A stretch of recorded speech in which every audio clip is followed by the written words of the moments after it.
All right, well, now we move from thorny revenue questions to questions about how our candidates here are going to run their campaigns. We got a couple more to go, and then we'll have a little bit of time for you all to chat with the candidates. So the first one, and I'm sorry, it's an amalgamation of like 4 different questions, so you're welcome to take it however you want.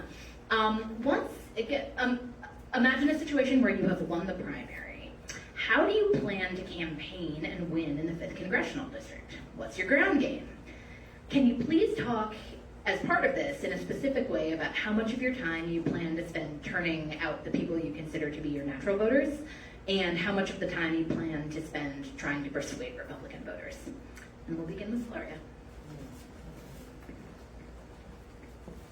Well, I'll be right blunt.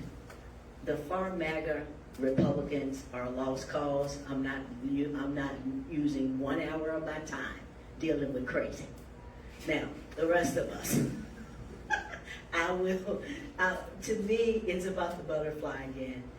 We're doing the work, social media, TikTok, getting out and about meeting citizens. But I think it's not about us changing voters' minds. It's really about you.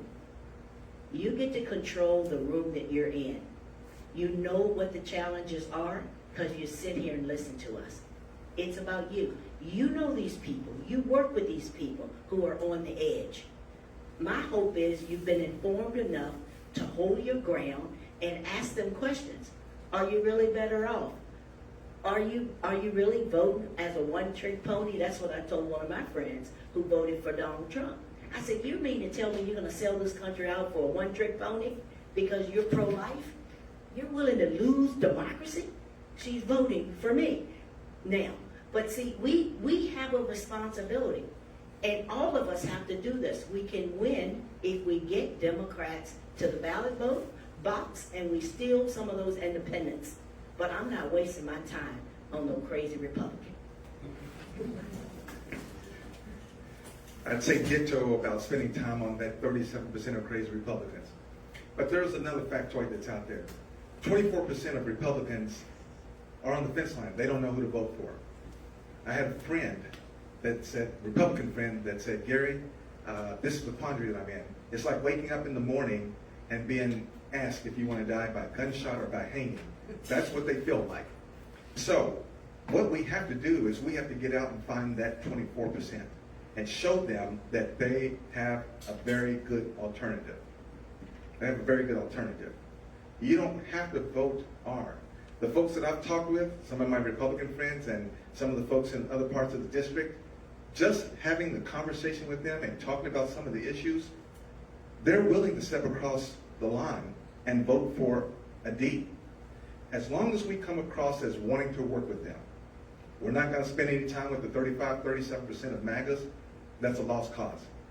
I would spend about 40% of my time still making sure that the Democrats are on board and energized, and then the other 60%. Now, I think Democrats are on board and energized because of what's happening with Trump.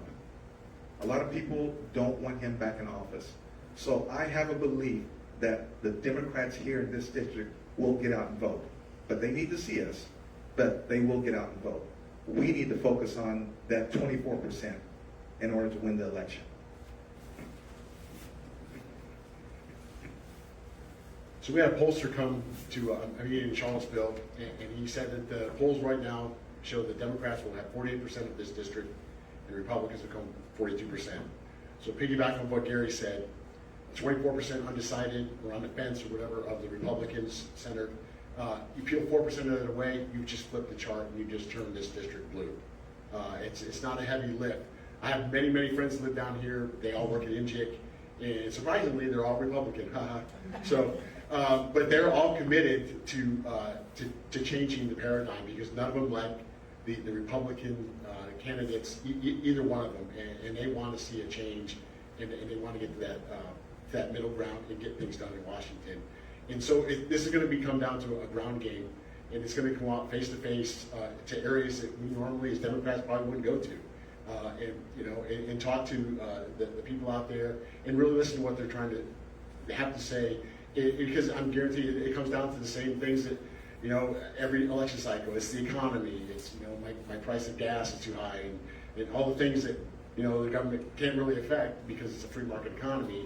You know, my price of eggs are too high. Well, there's bird flu going around, so I'm sorry. But, you know, but listen to what they have to say and engage them and let them know there are alternatives out there besides having to, you know, you don't have to vote straight party ticket. It's not a necessity.